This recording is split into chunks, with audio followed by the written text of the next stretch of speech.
எது அவருடைய அனந்த ஞானம்? ஒரு நீடு, ஒரு தேவை என்று ஒன்று உருவாகுவதற்கு முன்பதாகவே அதற்கு ஏற்ற தீர்வை அவர் ஆயத்தம் பண்ணி வைத்து விட்டார். இந்த மீட்பாகிய ரட்சிப்பை மனுக்குலம் சிருஷ்டிக்கப்படுவதற்கு முன்பதாகவே ஏற்பாடு செய்து வைத்தார். ஆபிரகாமும் சரி, மோசேயும் சரி, தாவீதும் சரி, நம்ம பிரதான பாவியாகிய யாரு நம்ம பவுலும் சரி, எல்லாருமே ஃபெயிலியர் கேஸ் தான் வேணும்னு இன்டென்ஷனலாக போறார். இந்த பிசாசானவன் என்ன செய்வான்? என் ஜனங்களுக்கு வியாதியை கொடுப்பான். என்ன செய்யணும்? என்னுடைய மகனை பலியிடும் பொழுது அவருக்கு தழும்புகள் கொடுக்கணும். அந்த தழும்புகளால் வரப்போற சந்ததியார் ஆரோக்கியமாக வாழ வேண்டும் என்பது அவருடைய அனந்த ஞானம் இல்லையா?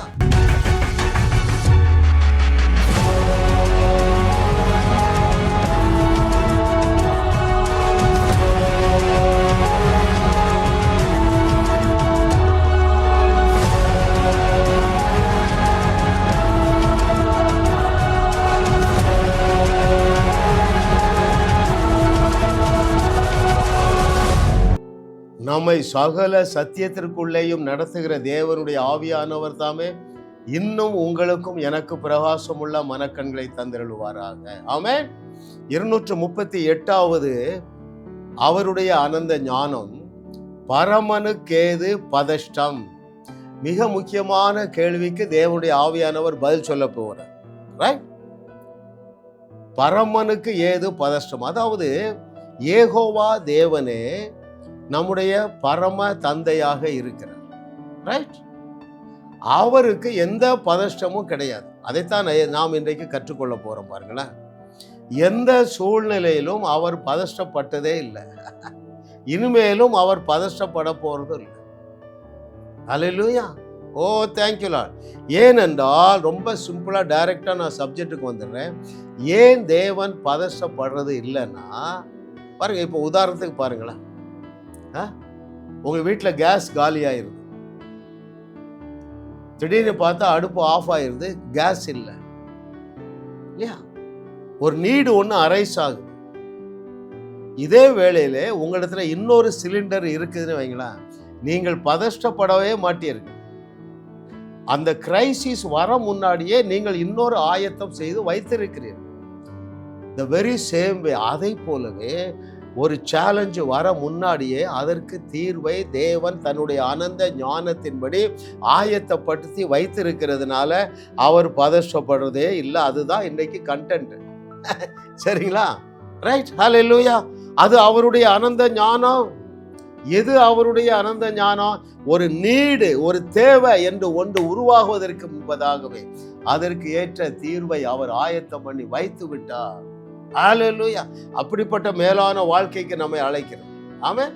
உங்க வாழ்க்கையிலையும் நீடுன்னு ஒண்ணு வரவே கூடாதுங்க, வர வேண்டிய அவசியம் இல்லை. ஏன்? 34:10 of the book of Psalm, what does it say? சங்கீதம் 34:10 என்ன சொல்லுது? சிங்க குட்டிகள் தாழ்ச்சி அடைந்து பட்டினியா இருக்கலாம், கர்த்தருடைய பிள்ளைகளுக்கோ ஒரு நன்மையும் குறைவுபடாது. அப்படின்னா என்ன அர்த்தம்? உங்க வாழ்க்கையில ஒரு நன்மையும் குறைவுபட வேண்டிய அவசியம் இல்லை. தொடர்ந்து நம்ம அந்த வார்த்தைக்குள்ளாக போறோம். பாருங்க, ஒரு 4-5 உதாரணம் பார்ப்போம். அவங்க மைண்ட் ரெனியூ ஆகிடும், இந்த சத்தியத்தை ஏற்றுக்கொள்ளும். மைண்ட் ரெனியூவல்னா என்ன? சத்தியத்தை சரியாக அறிந்து கொள்ளும். ரைட்? இன்னைக்கு என்ன சத்தியத்தை பார்க்க போறோம்? பரம பிதாவுக்கு எந்த பதஷ்டமும் கிடையாது. ஏனென்றால் எல்லா பிரச்சனைகளுக்கும் அவர் முன்கூட்டியே தீர்வை ஆயத்தம் படுத்தி வச்சுட்டு ரொம்ப ரெஸ்ட்ஃபுல்லா இருக்கார். ரைட்? பார்ப்போம், உள்ள போவோம். பாருங்கள், முதலாவது மீட்பு. ரைட்? இந்த மீட்பு, இந்த ரிடம்ஷன், நீங்க பிறந்து நீங்க பாவம் செய்த பிறகு அவர் ஆயத்தப்படுத்துறது இல்லை. ஆதாம் ஏவாள் பிறப்பதற்கு முன்பதாகவே மீட்பை ஆயத்தம் பண்ணின தேவன் உன்னோடு பேசிக் கொண்டிருக்கிறார். மகனே, மகளே, அது அவருடைய அனந்த ஞானம். மனிதனுடைய வீழ்ச்சிக்கு முன்பதாகவே மீட்பை அவர் ஆயத்தம் பண்ணி வைத்திருக்கிறார். மனித ஜாதின்னு ஒண்ணு உருவாகவே இல்லைங்க. அவருக்கு தெரியும் மனிதனை நம்முடைய சாயல்ல படைக்க போறோம், இவன் வீழ்ந்து போவான். அந்த நேரத்துல கைய கால பரப்புல போடக்கூடாது. என்ன செய்யணும்? மீட்பை உலக தோற்றத்திற்கு முன்பதாகவே. The book of Revelation chapter 13 verse 8, வெளிப்படுத்தின விசேஷம் 13வது அதிகாரம் 8வது வசனத்திலே உலக தோற்றம் முதல் அடிக்கப்பட்ட ஆட்டுக்குட்டி. கவனிக்கிறீங்களா? ஏங்க அவரு பரிசுத்தப்படணும்? ஹல்லேலூயா. That is his foreknowledge, அவருடைய அனந்த ஞானம். ஆமென். அப்போ இந்த மீட்பாகிய ரட்சிப்பை மனுக்குலம் சிருஷ்டிக்கப்படுவதற்கு முன்பதாகவே ஏற்பாடு செய்து வைத்து. ஹல்லேலூயா. ஓ thank you Lord for your goodness. பாவம் இந்த பூமியிலே பிரவேசிப்பதற்கு முன்பதாக அல்ல, பாவியாகிய மனிதனை அவர் சிருஷ்டிக்கு முன்பதற்காகவே இந்த ரிடப்ஷனை ஆயத்தம் பண்ணி வச்சிட்டார்.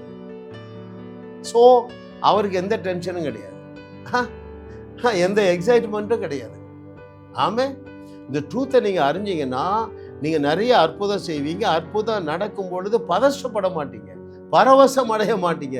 சர்வசாதாரணமாக தண்ணீரை போல் அற்புதங்கள் தாராளமாய் செய்திடுவாய், எண்ண முடியா வியாதிகள் விலகும், எண்ணில் அடங்கா நன்றி ராஜா, கிருபையிலே பெருகி பெருகி வையகத்தை வாழ வைப்பாய், நிபந்தனை இல்லாதேவ அன்போ, நிகரே இல்லாதேவ ஆற்றல், இணைய இல்லா ஆசீர்வாதம், இவைகள் அன்றோ தேவ கிருபை. ஹல்லேலூயா. இரண்டாவதாக, ஏன் பரமனாகிய தேவன் பதஷ்டப்படுறது இல்லை தெரியுமா? எல்லாமே வேதம் தாங்க, எல்லாமே வேதம். முதல் நாளே மனுஷனை படைச்சிருந்தானே வைங்க, அவர் பதஷ்டத்துல போய் மாட்டிருப்பார். ஐயோ காற்று இல்லை, ஐயோ உடனே காற்றை உண்டாக்கு, ஐயோ வெளிச்சம் இல்லை, ஐயோ வெளிச்சத்தை உண்டாக்கு, ஐயோ ஆதாமும் ஏவாளும் பட்டினி கிடக்குறாங்க, உடனே என்ன செய்ய, விருட்சங்கள் தரக்கூடிய மரத்தை. that is not the nature of our Lord. What is his nature? Pre-preparation. எது நம்முடைய தேவனாகிய கர்த்தருடைய மெய்யான இயல்பு? தேவனின் மெய்யான இயல்பு என்னது பாருங்கள். 6வது நாள்ல தான் மனுஷனை படைக்கிறாருங்க. முதல் 5 நாட்களும் அவனுக்கு தேவையான எல்லாவற்றையும் படைச்சு, காற்று, தண்ணீர், ஆகாரம், நிழல், இவை எல்லாவற்றையும், ஆகாயத்து பறவைகள், நீரில் நீந்துகிற பிராணிகள், அவன் அடிச்சு சாப்பிட ஆடு, இளங்கா, எல்லாத்தையும் உண்டாக்கிட்டு தான் இல்லையா? அவர் எதுலையுமே கஷ்டப்படுற தேவன் அல்ல. ஹல்லேலூயா. ஓ thank you Lord for your goodness. எத்தனை பேர் கவனிக்கிறீங்க? தேவனுடைய வார்த்தை தேனிலும் தேன் கூட்டிலிருந்து ஒழுகும் தெளிதேனிலும் மதுரமானது. யாருக்கு?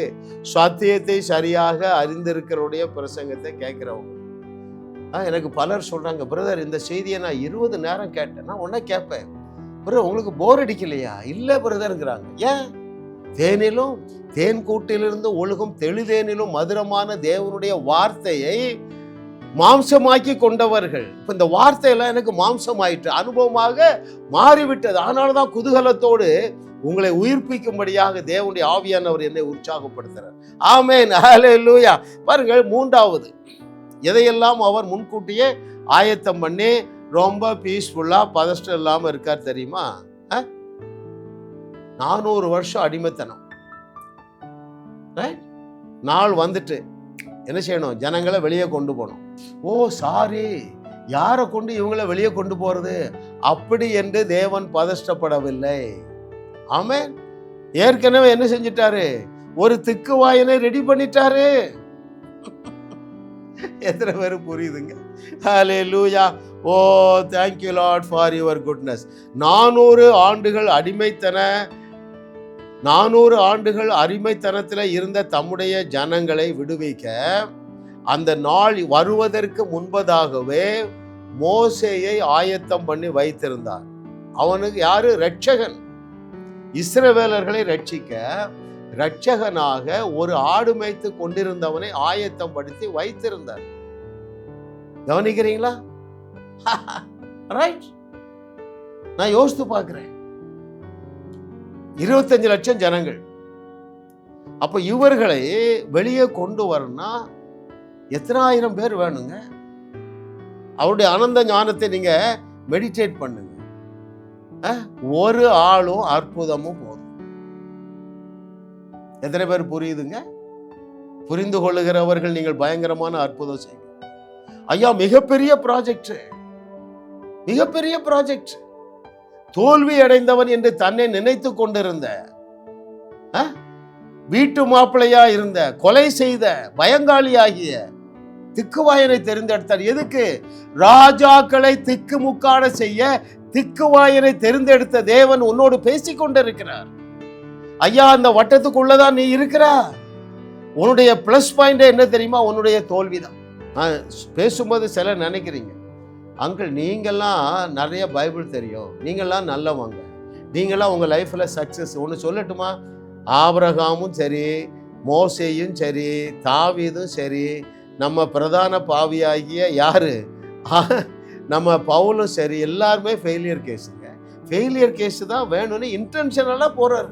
பூமியில் உள்ள எல்லா ஜாதிகளையும் ஆசீர்வதிக்க ஒரு பிள்ளை பெற்றுக்கொள்ளக்கூடிய திராணி இல்லாத செத்துப்போன சரீரத்தையும் செத்துப்போன கற்பப்பையையும் தெரிந்தெடுத்த தேவன். நீ நினைக்கிறாள், எனக்கு செத்து போச்சு, எங்கள் வயசு ஆயிட்டு, வயசு 70 80 ஆயிட்டு, இனிமே நான் என்ன செய்ய போறேன்? உன்னோடு தான் தேவனுடைய ஆவியானவர் பேசி கொண்டிருக்கிறார். ஆமென், ஹல்லேலூயா. Oh, thank you Lord for your goodness. உன்னை நம்பி அவர் ஹாய்ஃபுல்லா இருக்கார். மோசேயை நம்பி ஹாய்ஃபுல்லா இருந்தார். அவனுக்கு எல்லாமே மைனஸ் பாயிண்ட். ரைட்? ஹல்லேலூயா. வளர்ந்தது அதே எகிப்துல அடிமைத்தனத்துல, திக்குவாயி மந்தனாவு. ஹல்லேலூயா. Oh, thank you Lord for your goodness. So இன்றைக்கு நம்ம பாடம் என்னன்னா, அந்த நாள் வருவதற்கு முன்பதாகவே 430 ஆண்டுகள் உண்டாகிறதுக்கு முன்னாக 350வது வருஷத்துல மோசேயை பிறப்பிச்சிட்டார். அதனால ஹாய்ஃபுல்லா இருக்கு. மோசேட்ட சொல்றார், எப்ப என் ஜனங்களுடைய கூக்கர்ல கேட்டேன், நான் உன்னைய 80 வருஷமா உன் பின்னால வந்துட்டே இருக்கேன், உன் நினைவாகவே இருக்கிறேன், நீ என்ன அறியல, ஆனா நான் தான் உன்னை பிறப்பிக்க வைத்தேன், நான் தான் உன்னை ராஜ அரண்மனையில வளர்த்தேன், நான் தான் உன்னை இப்போ வனாந்தரத்தை ஸ்டடி பண்ண இங்க வச்சிருக்கப்பா, இந்த வனாந்தரத்தை வழியா என் ஜனங்களை நீ அழைச்சிட்டு வர போற. அப்போ அவர் ரிலாக்ஸா இருக்கார். நீங்களும் சத்தியத்தை சரியா அறிஞ்சா டென்ஷனே ஆக மாட்டீங்க. நீங்க இன்னும் டென்ஷன் ஆகுறீங்கன்னா நீங்கள் சத்தியத்தை சரியா அறியல. என்னெல்லாம் டென்ஷன் வருது? ஐயா, உங்களுக்கு தெரியாதியா, என் புருஷன் ஒரே குடி ஐயா, நீ இப்படி நினைச்சு டென்ஷனா இருந்தா நீ சத்தியத்தை சரியாக அறியவில்லை. என் கணவர் இன்னொரு மனைவியோட வாழ்ந்துட்டு இருக்கான், நீ பதஷ்டத்துல இருந்து நீ தூக்க வராம கிடந்தீன்னா நீ இன்னும் சத்தியத்தை அறியல. அந்த காரியம் கைகூடி வராது. நீ எதிர்பார்க்கிறாளே அவன் அந்த அந்த அந்த அம்மாவை விட்டுட்டு ஏன்ட்ட வரணும் நீ எதிர்பார்க்கிறிய, அது எப்போ நடக்கும் தெரியுமா? நீ சத்தியத்தை சரியாக அறிந்தால் இளைப்பாறுவார். தேவன் இளைப்பாறினார். ஐயோ, 430 வருஷம் ஆயிட்டுன்னு பதஷ்டப்படலையே. அங்க ஒரு இரட்சகனை ஆயத்தப்படுத்தி வைத்து இருந்தது போல உன்னுடைய புருஷனை இழுத்து கொண்டு வருவதற்கு தேவன் ஆயத்தமாக இருக்கிறார். நீ அதை விசுவாசித்து பதஷ்டம் இல்லாமல் சமாதானமாய் இருப்பாய் என்று சொன்னால்தான் அவரால் அவருடைய கையை கட்டி வைத்திருக்கிற கையை கட்டி திறந்து அந்த புருஷனுடைய மனதை மாற்றி உன்பக்கமாக கொண்டு வர முடியும். ஹல்லேலூயா. அப்ப இதுல பாடம் என்னன்னா, உன்னுடைய பிரச்சனை அத்தனைக்கும் தீர்வு ரெடியாக தான் வச்சிருக்கிறாரு. நீ அவரை கையை கட்டி போட்டுட்டான். காலேப் யோசுவாவை தவிர மற்ற எல்லா இஸ்ரவேலர்களும் தேவனை மட்டுப்படுத்தினார்கள். 78வது சங்கீதத்தில் இருக்குங்க, they limited the holy one of Israel. தேவனை மட்டுப்படுத்தாத நீ இன்னும் பதஷ்டத்துல இருந்தா நீ தேவனுடைய கரத்தை கட்டுகிறார். பருப்பு வேகாது மகளே. ஏன்ட்ட சிலர் வந்து அழுவாங்க, ஐயா அந்த பிரச்சனை இந்த பிரச்சனை, ஐயா உங்க பிரச்சனையை கேட்டு 20 செய்தி கேட்டையா, ஆனாலும் நீ என் புருஷன் வரல. மகளே, நீ இப்படி பதஷ்டத்தோட இருந்தா என்ன செய்யல? உனக்கு இந்த வார்த்தை மாம்சமாகவில்லை. ஐயா எல்லா காரியத்திலையும் அப்படி இருக்க முடியுமா? ஆமா, இருந்திருக்காங்களங்க பைபிள்ல. நான் ஒரு கேள்வி கேட்கட்டுமா? பல நேரம் கேட்ட கேள்விதான். சாத்ராக், மேஷாக், ஆபேத்நேகோ, அதை விடவா நீங்க டேஞ்சரஸ் கண்டிஷன்ல இருக்கிறீங்க? ஒருவர் அப்படி இருக்க முடியாதுங்க. அவர்கள் ரெஸ்ட்ல இருந்தாங்களே. ராஜா 7 மடங்கள்ல 70 மடங்கு உயர்த்தினாலும் நாங்க உங்க சிலையை வணங்க மாட்டோம். ஆகையினால் தான் தேவன் தம்முடைய கரத்தை நீட்டி ஒரு பயங்கரமான மீட்பை உண்டாக்கினார். எத்தனை பேர் கவனிக்கிறீங்க? ஸோ சிங்கக்கெவி வந்தாலும் நீங்க இளைப்பாற வேண்டும். சீரும் நெருப்பாக இருந்தாலும் நீங்க என்ன செய்யணும்? இளைப்பாற வேண்டும். உங்க புருஷன் இன்னொருத்தி கூட வாழ்ந்தாலும் இளைப்பாருங்க. நீங்கள் இளைப்பாறும் பொழுது தேவன் உங்களுக்காக கிரியை செய்வார். No other alteration. ஐயோ 10 வருஷம் என் புருஷன் தப்பான வழியில போறான், ஏன் நீ 10 வருஷமும் பதஷ்டத்துல இருக்கா? கர்த்தரை உன்னால விசுவாசிக்க முடியவில்லை. ஐயா, ராஜாக்களுடைய இருதயத்தை திருப்புகிற தேவனுடைய கரம் உன்னோடு பேசி கொண்டிருக்கிறது. என்னை விசுவாசி மகளே, உன் காலில் வந்து மன்னிப்பு கேட்பா, தவறான வழியில போக மாட்டான். நீ பதஷ்டத்துல இருந்தா என்ன அர்த்தம்? நீ அவிசுவாசத்துல. எது எப்பொழுது கூடும்?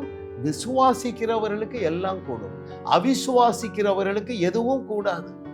கேட்கிறதற்கு காதுள்ளவர்கள் கேட்க கடவர்கள். ஹல்லேலூயா. Oh thank you Lord for your goodness. நீ எதை தியானிக்கிறோம்? பரமனுக்கு ஏது பதஷ்டம். ஆமென். ஹல்லேலூயா. ஆமா, அந்த யுத்த களத்துல சவுல் ராஜா தன்னுடைய காலை வாருவான் என்று தேவனுக்கு தெரியுங்க. யாரை ரெடி பண்ணி வச்சிருந்தாரு? ஆட்டு இடையனை ரெடி பண்ணி வச்சிருந்தாரு. ஹல்லேலூயா. ஆடு மேய்க்கிறவனை போல ஒழுங்கினமானவன். பாருங்க, 2 தொழில் செய்கிறவர்கள் பொதுவா ரொம்ப ஒழுங்கினமா இருப்பாங்க. ஒன்னு ஆடு மேய்க்கிறவர்கள், இன்னொன்னு மீன் பிடிக்கிறவர்கள். ஒழுங்கா ட்ரெஸ் பண்ண மாட்டாங்க, குளிக்க மாட்டாங்க, எல்லா தவறான பழக்கமும் இருக்கும். எப்பா அவர்களை தான் தேடி போறார். பெலிஸ்தரை வீழ்த்துவதற்கு ஆட்டு இடையனை தேடி போறாருங்க. உலகத்தை உலுக்குவதற்கு மீன் பிடிக்கிறவர்களை தேடி போன தேவன் உன்னோடு பேசி கொண்டிருக்கிறார். ஆண்டவர் சொல்றாரு, அநேகருடைய கண்கள்ல இருக்கிற செதிர்கள் எல்லாம் கீழே விழுகிறது என்று சொல்லுகிறார். தேவன் உங்களுக்கு பிரகாசமுள்ள மனக்கண்களை தந்து கொண்டிருக்கிறார். தவறான விசுவாசமாகிய கப்பலை சேதப்படுத்துகிற செய்திகளை கேட்காமல் நான் பேசுகிறேன். இந்த செய்தியை கேளுங்க. ஆண்ட்ரூமக்கு செய்தியை கேளுங்க. பில் ஜான்சன், பில் வின்சனை கேளுங்க. ஜோயல் ஆஸ்டினை கேளுங்க. நீங்களும் ரெஸ்ட்ஃபுல்லா இருப்பீங்க. நான் கவலைப்பட வேண்டிய அவசியமே இல்லை. ஏனென்றால் எனக்கு முன்பதாகவே எல்லா பிரச்சனைக்கும் தீர்வை தேவன் உண்டாக்கி வைத்திருக்கிறார் என்கிற வெளிச்சம் உங்களுக்கு வந்துவிடும் என்றார். ஹல்லேலூயா. அந்த சாத்ராக், மேஷாக், ஆபேத்நேகோவை போல இளைப்பாருங்கள். சிங்கக்கவிக்குள்ளே தூக்கி போட ஆயத்தமாக இருந்த அந்த தானியேலை போல நீங்கள் இளைப்பாருவீர்கள். சிறைச்சாலைக்குள்ள இளைப்பாறினார்களே பவுலும் சீலாவும் பேதுரும், அதை போல நீங்கள் இளைப்பாறுவீர்கள். அப்பொழுதுதான் சிறைச்சாலை கதவு அற்புதமாக திறக்கும். அருமையானவர்களே, பாருங்க, அப்போ எல்லா சூழ்நிலைக்கும் தீர்வாக தேவன் யாரையோ ஒருவரை வச்சிருக்கிறார். இஸ்ரவேல் ஜனங்களை விடுவிக்க திக்குவாயனை வச்சிருந்தார். பெலிஸ்தரை வீழ்த்துவதற்கு ஆட்டு இடையனை வச்சிருந்தார் இல்லையா? ஆமா, இதை எப்படி நீங்க புரிந்து கொள்ளலாம் பாருங்களேன். This is true nature. நீங்கள் பாவம் செய்கிறதற்கு முன்பதாக அல்ல, நீங்கள் பிறப்பதற்கு முன்பதாகவே பாவத்திற்கான பரிகாரத்தை பண்ணிவிட்டாரா இல்லையா? இப்ப இதை கேட்டுக்கொண்டிருக்கிற மகன், உனக்கு வந்து ஒருவேளை இன்னைக்கு 120 வயசு இருக்கலாம். 2000 வருஷத்துக்கு முன்னாலே உன்னுடைய பாவத்திற்காக பரிகாரம் பண்ணிவிட்டாரா இல்லையா? நீ ஒரு பயங்கரமான பாவம் செய்திடுற உடனே அவர் கஷ்டப்படுறதில்லை. அதுக்கு தான் சோர்ஸ் ரெடியா வச்சுட்டேன் உன்னை மீட்பதற்கு. ஹல்லேலூயா. ஐயா, ஆண்டவருடைய அனந்த ஞானத்தை ஆயுள் முழுவதும் தியானிக்கலாம். ஒரு ஆயுள் போதாது. 120 வருஷம் வாழ்ந்தாலும் அவருடைய அனந்த ஞானத்தை தியானிக்கவே முடியாதுங்க. அவர் ஆராய்ந்து முடியாத தேவன். அதனாலதான் சொல்றாரு, அவரை அறிகிற அறிவே மேன்மை. ஹல்லேலூயா. மற்றதெல்லாம் ஷானங்கிறான். எலான் மஸ்க் ஆஸ்தி ஷானாங்க. ஆனா அது உனக்கு வேணும், அநேக ஏழைகளை வாழ வைக்க. பட் அதுக்கு மதிப்பு கிடையாதுங்க. அவரை அறிகிற அறிவுதான் மதிப்பு. ஹல்லேலூயா. Thank you Lord. What a loving daddy. கர்த்தரை தெய்வமாக கொண்ட நாம் பாக்கியவான்கள். ஏனென்றால் நீங்கள் பிறப்பதற்கு முன்பதாகவே உங்களுக்கு ஒரு மீட்பரை ஆயத்தம் பண்ணி வைத்திருந்த தேவனுடைய ஆவியானவர் உனக்கு இன்னைக்கு பிரகாசமுள்ள மனக்கண்களை தந்து கொண்டு இருக்கிறார். அவருக்கே மகிமை உண்டாவதாக. ஹல்லேலூயா. பாருங்கள், அதே போல இன்னும் அநேக காரியங்களை சொல்லிக்கொண்டே போகலாம். நீ பிறந்தே உனக்கு 20 வயசுல உனக்கு ஒரு ஹார்ட் அட்டாக் வரும். அதற்காக எப்பொழுது தழும்புகள் பெற்றார்? 2000 வருஷத்துக்கு முன்பதாக. ஹல்லேலூயா, ஹல்லேலூயா. Thank you Lord. What a loving daddy. எவ்வளவு ஒரு அன்புள்ள தகப்பன் பாருங்க. அவருடைய அனந்த ஞானத்தின்படி அவருடைய அன்பு என்ன செஞ்சது? இந்த உலகம் பொல்லாங்கனுக்குள்ள கிடக்குது. இந்த பிசாசானவன் என்ன செய்வான்? என் ஜனங்களுக்கு வியாதியை கொடுப்பான். என்ன செய்யணும்? என்னுடைய மகனை பலியிடும் பொழுது அவருக்கு தழும்புகள் கொடுக்கணும். அந்த தழும்புகளால் வரப்போற சந்ததியார் ஆரோக்கியமாக வாழ வேண்டும் என்பது அவருடைய அனந்த ஞானம் இல்லையா? ஹல்லேலூயா. Oh thank you Lord. What a loving daddy. பாருங்க, கர்த்தரை தெய்வமாக கொண்ட நாம் பாக்கியவான்கள். ஏனென்றால் உங்களுக்கு ஒரு தேவை என்று ஒன்று எழும்பும் முன்பதாக உங்களுக்கு தேவை என்னது? சுகம் தேவை. 2000 வருஷத்துக்கு முன்பதாகவே ஆயத்தமாக்கி வைத்து உங்களுக்கு என்ன தேவை? ஆபிரகாமுடைய ஆசீர்வாதம் தேவை. 2000 வருஷத்துக்கு முன்பதாகவே அவருடைய குமாரன் மீது இருந்த அந்த ஐஸ்வர்யத்தை எடுத்து உண்மையில வைத்ததுனால அவர் தரித்திரரானார். ஆபிரகாமுடைய ஆசீர்வாதங்கள் உன் கணக்குல டெபாசிட் பண்ணிட்டாரு. நீ அதை எடுக்க தெரியறதுனால பாவிகள் அதை எடுத்துட்டாங்க. அதுக்கு தீர்வு வச்சிட்டாரு. பாவிகளின் ஆஸ்தி நீதிமான்களுக்காக. அல்லேலூயா. எகிப்தின் சம்பாத்தியமும் எத்தியோப்பியாவின் வர்த்தகலாகவும் நெடிய ஆட்களாகிய சபையரின் வர்த்தகலாகவும் தாண்டி வந்து உன்னுடையதாகும். Are you ready to receive it? சிலருக்கு கேள்வி, ஏன் அங்கிள் அவ்வளவு ஐஸ்வர்யம் வேணும்? எப்பா, மனிதர்கள் மூலமாகத்தான் மனிதனை வாழ வைக்க முடியும். இயேசு கிறிஸ்து காலத்திலே இயேசு கிறிஸ்து தேவைகளை சந்தித்தார். கானா ஒரு கல்யாணம் விட்டு துட்டு இல்லை. இயேசு கிறிஸ்து மூலமாக தானே தீர்வு வந்தது.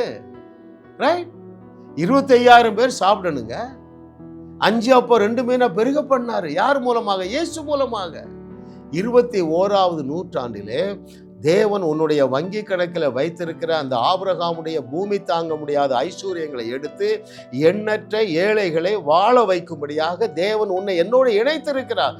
மனிதர்கள் மூலம், தன்னுடைய பிள்ளைகள் மூலமாக தான் ஏழைகள் வாழ வைப்பாருங்க.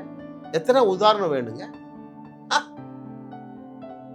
நீங்கள் எல்லாரும், நாம் எல்லாரும் அந்த நாளில் மிஷினரிகள் கட்டின பள்ளிக்கூடத்துல தான் படிச்சோம். ஏன்? அவன் கோடீஸ்வரனா இருந்தான். அவன் கணக்கில் 1000 கோடி இருந்தது. ஒரு 500 கோடியை இங்கே வந்து இன்வெஸ்ட் பண்ணுறதுக்கு அவனுக்கு கஷ்டம் இல்லை. நீ இப்போ ஆண்டியா இருக்கிற 5 பைசா கூட உன்னால ஏழைகளுக்கும் கொடுக்க முடியல. எத்தனை பேர் புரியுதுங்க? உங்களால் ஏற்றுக்கொள்ள முடியல. ஏழையா இருந்தால் தான் தேவனுக்கு பிடிக்கும். சரிப்பா, ஏழையாவே இருந்துக்கனே அவர் விட்டுறாரு. இதுக்கடையில் பெரிய தெம்புவார். இயேசு கிறிஸ்து ஏழை.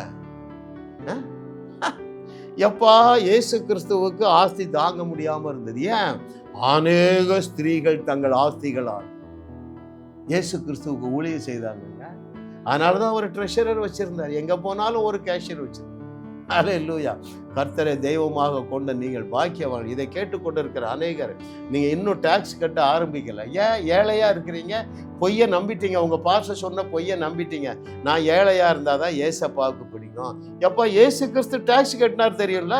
இயேசு கிறிஸ்து கேஷியர் வச்சிருந்தார் தெரியும்ல? இயேசு கிறிஸ்துவுக்கு அநேக ஆஸ்திகள் இருந்தது தெரியும்ல? ஹல்லேலூயா. கர்த்தரை தெய்வமாக கொண்ட நாம் பாக்கியவான்கள்.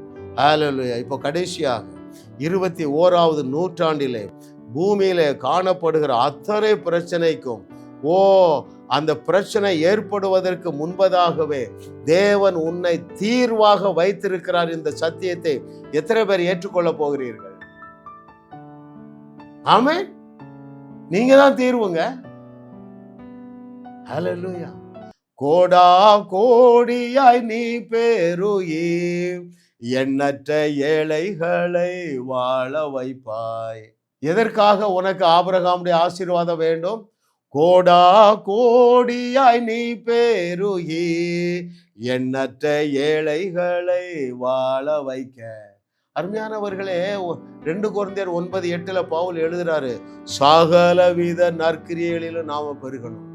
ஓட்டாண்டியா இருந்தா ஒரு நற்கிரியை செய்ய முடியாத அவர் என்ன எழுதுறார், சகலவித நற்கிரியையிலும் பெருகணும். அப்படின்னா என்ன பொருள்? பள்ளிக்கூடத்துல ஃபீஸ் கட்டி படிக்க முடியாத அநேக எண்ணற்ற பரிசுத்தவான்களுடைய பிள்ளைகள் கவர்மெண்ட் ஸ்கூல்ல படிக்கிறாங்க. நீங்க எல்லாம் சேர்ந்து ஒரு 100 பள்ளிக்கூடம் கட்டுறதை யோசிங்கன்னா, நான் பெஸ்டா ஒரு பள்ளிக்கூடம் ரன் பண்ண போறேன். 1000 பிள்ளைகள், விசுவாசியுடைய பிள்ளைகள், அவங்களுக்கு ஃபீஸ் ஃப்ரீ, சிபிஎஸ்சி நடத்த போறேன். நீ ஃபீஸ் கட்டு, நீ டீச்சர்ஸுக்கு சம்பளம் கொடு. சிலர் சொல்றது காதுல விடுதாங்கள். நானே அப்படித்தான், என் பிள்ளைக்கு ஃபீஸ் கட்ட முடியாம பரீட்சை எழுத முடியாம இருக்கிறார். ஏன்? நீ சத்தியத்தை சரியா அறியல. கர்த்தரை தெய்வமாக கொண்ட நாம் பாக்கியவான்கள். ஏனென்றால் நம்முடைய பரமனுக்கும் பதஷ்டம் கிடையாது, நமக்கும் பதஷ்டம் கிடையாது. ஏனென்றால் நம்முடைய தேவைகளை தேவன் ஏற்கனவே சந்தித்து விட்டார். அதனுடைய அடுத்த லெவல் என்னன்னா, அநேகருடைய தேவைகளை நீங்கள் சந்திக்கும்படியாக உங்கள் பேங்க் அக்கௌண்ட்ல ஆபிரகாமுடைய பூமி தாங்க முடியாத ஆசீர்வாதங்களை டிரான்ஸ்ஃபர் பண்ணிட்டாரு. எத்தனை வசனம் வேணும்? முக்கியமான ஒரு வசனத்தை வாசித்து நான் முடிக்கிறேன் பாருங்கள். தேவனுடைய விருப்பம், தேவனுடைய டிசைன், அந்த desire of the Lord. Isaiah 45:14. The book of Isaiah chapter 45 verse 14 I shall read. எகிப்தின் சம்பாத்தியமும் எத்தியோப்பியாவின் வர்த்தக லாபமும் நெடிய ஆட்களாகிய சபையரின் வர்த்தக லாபமும் உன்னிடத்திற்கு தாண்டி வந்து உன்னுடையது ஆகும். அவர்கள் உன் பின்னே சென்று விலங்கிடப்பட்டு நடந்து வந்து உன்னுடனே மாத்திரம் தேவன் இருக்கிறார் என்றும் அவரை அல்லாமல் வேற தேவன் இல்லை என்றும் சொல்லி உன்னை பணிந்து கொண்டு உன்னை நோக்கி விண்ணப்பம் பண்ணுவார்கள் என்று கர்த்தர் சொல்லுகிறார். கர்த்தருடைய விருப்பத்தையோ கர்த்தர் எப்படி ரெடி பண்ணி வச்சிருக்கிறாருன்னு அவருடைய இருதயத்தை எழுதி வச்சிருக்காங்க. ஏன் கல்ஃப் கண்ட்ரியில ஆயில் கிணற வச்சிருக்காரு தெரியுமா? இது எல்லாம் உனக்கு வரணும். எதுக்கே? எண்ணற்ற ஏழைகளை வாழ வைக்க வேண்டும். ஆமென். உன்னை நோக்கி கெஞ்சுவாங்க, ஐயா எங்க தேசத்துக்கு ஒரு 2000 கோடி கொடுங்கய்யா. பிலிப்பைன்ஸ்ல பஞ்சங்க, ஜனங்கள் மாண்டு போறார்கள். 2000 கோடி கொடுத்தீங்கன்னா எண்ணற்ற என்ன செய்யலாம்? ஏழைகளை வாழ வைக்கலாமா? நீயோ கடன் வாங்குவதில்லை, அநேக ஜாதிகளுக்கு கடன் கொடுப்பாய். இது ஒவ்வொரு இண்டிவிஜுவலுக்கும் சொல்லப்பட்ட வார்த்தைங்க. இன்னைக்கு மேட்டர் என்னன்னா, அப்படிப்பட்ட ஆசீர்வாதங்களை உனக்கு வச்சிட்டாரு. இதற்காகவே பாவிகள் கையில ஆஸ்தி இருக்குதுங்க. ஆமென். இதற்காகவே அநேக பாவிகள் என்ன செய்யறாங்க? உங்களுக்காக சேர்த்து குவித்து வைத்து கொண்டு இருக்கிறார்கள். அது அவர்களுக்கு தேவனால் கொடுக்கப்பட்ட தொல்லை. ஆமென், ஆமென், ஹல்லேலூயா. அப்போ நீங்க பணத்தை குறித்தும் பதஷ்டப்படக்கூடாது. ஏன்? ஏற்கனவே உங்களை ஆபிரகாமுடைய ஆசீர்வாதங்களினால் அலங்கரித்து வைத்து விட்டார். வியாதி குறித்து பதஷ்டப்படக்கூடாது. ஏனென்றால் ஏற்கனவே அவருடைய தழும்புகளால் நீங்கள் குணமாக்கப்பட்டு விட்டீர்கள். ஹல்லேலூயா. எதற்கும் துக்கப்படக்கூடாது. ஏன்? உங்க துக்கத்தை அவர் சிலுவையிலே சுமந்து தீர்த்து விட்டார். ஆமென், ஹல்லேலூயா, ஹல்லேலூயா. எப்படி தேவன் எந்த சூழ்நிலையிலும் பதஷ்டம் அடையவில்லையோ அதை போல சத்தியத்தை நீங்கள் சரியாக அறிந்து கொள்ளுவீர்கள் என்றால். எந்த சத்தியத்தை அறியணும்? நான் இப்போ இன்னைக்கு ஒரு கிரைசிஸ்ல போறேன். உங்க பையன் என்ன செய்யல? அவன் ரட்சிக்கப்படலை, மதுவுக்கு அடிமை ஆயிட்டான், ஏதோ ஒரு போதை பொருளுக்கு அடிமை ஆயிட்டான். எப்பொழுது வெளியே வருவான் தெரியுமா? இதற்கான தீர்வை ஏற்கனவே என்னுடைய நாவுல வச்சிட்டாரு. நீ அறிஞ்சா போதும். நீ என்னைக்கு ரட்சிக்கப்பட்டியோ அதே அன்றைக்கே இயேசு கிறிஸ்துவை போல பேசி ஜனங்களை பிரச்சனையிலிருந்து வெளியே கொண்டு வந்துடலாம். நாவு, உன்னுடைய நாவுல இருக்கிற அற்புதமான ஆற்றலை குறித்து உனக்கு அறிவு இல்லைன்னா நீ எப்படி உன் பையனை ரட்சிக்க முடியும்? இயேசுவின் நாமத்தினால நீ என்ன செய்யணும்? அவன் தலையில கை வச்சு பேசு. குடிக்க அடிமையா வைத்திருக்கிற பிசாசை என் பையனை விட்டுரு. தலை போசாத்தன், இன்றிலிருந்து என்னுடைய பையன் குடிக்க மாட்டான். இதை நீ விசுவாசத்தோட சொல்லிட்டியா? அது சொன்னா அது நடக்குமா இல்லையா? இயேசு கிறிஸ்து நாமத்தினால இன்றையிலிருந்து என் பையன் ஒரு நாளும் குடிக்க மாட்டான். இப்படி விசுவாசத்தோடு பேசி அவனை விடுவிக்க ரட்சிக்கப்பட்ட அன்றே உன்னுடைய நாவிலே சூப்பர் நேச்சுரல் பவரை வைத்திருக்கிறார. எல்லாமே ரெடி பண்ணி வச்சுட்டார. எல்லாவற்றையும் ரெடி பண்ணி வச்சுட்டு தானே சொன்னாரு, நீங்கள் நான் செய்ததை செய்வீர்கள், இதை விட பெரிய கிரியைகளை செய்வீர்கள் என்று சொன்னவர் பொய் சொல்லுவதற்கு மனிதன் இல்லையே. ஜாஸ் மினிஸ்ட்ரி செய்திகள் மூலமாக நீங்கள் ஆசீர்வதிக்கப்பட்டிருக்கிறீர்கள். நீங்கள் இந்த ஊழியத்தோடு கைகோர்க்கும்படியாக உங்களை அழைக்கிறோம். நீங்கள் காணிக்கை விதைக்கக்கூடிய நல்ல நிலமாக ஜாஸ் மினிஸ்ட்ரிஸ் இருக்கிறது. விசுவாசத்தோடு உற்சாகமாக பெருக விதையுங்கள். தேவன் உங்களை 1000 மடங்கு பெருக செய்வார். வாரந்தோறும் சென்னை முகப்பேரில் நடைபெறும் கிங்ஸ் அண்ட் குயின்ஸ் அசெம்பிளி ஞாயிறு ஆராதனைக்கு அன்புடன் அழைக்கிறோம். சத்தியத்தை சரியாக அறிந்து வெற்றி வாழ்க்கை வாழுவீர்கள். சென்னையில் உள்ள உங்கள் நண்பர்கள் உறவினர்களையும் 3 மாதங்கள் தொடர்ந்து வரும்படியாக உற்சாகப்படுத்துங்கள். முற்றிலும் ஜெயமான வாழ்க்கை வாழுவார்கள். உங்களையும் வாழ வைத்து உங்கள் மூலம் உலகத்தையும் வாழ வைக்கவே தேவன் எங்களை கிருபையாக அழைத்துள்ளார். விடுதலை பெறவும் சுகத்தை அனுபவிக்கவும் தொலைபேசியில் எங்களோடு தொடர்பு கொள்ளுங்கள். ஜாஸ் மினிஸ்ட்ரீஸ் யூடியூப் சேனலில் தொடர்ந்து செய்திகளை கேளுங்கள். சப்ஸ்கிரைப் செய்யுங்கள். வீடியோக்களை லைக் செய்து பலரோடும் பகிர்ந்து கொள்ளுங்கள். அவர்களும் ஆசீர்வதிக்கப்படட்டும்.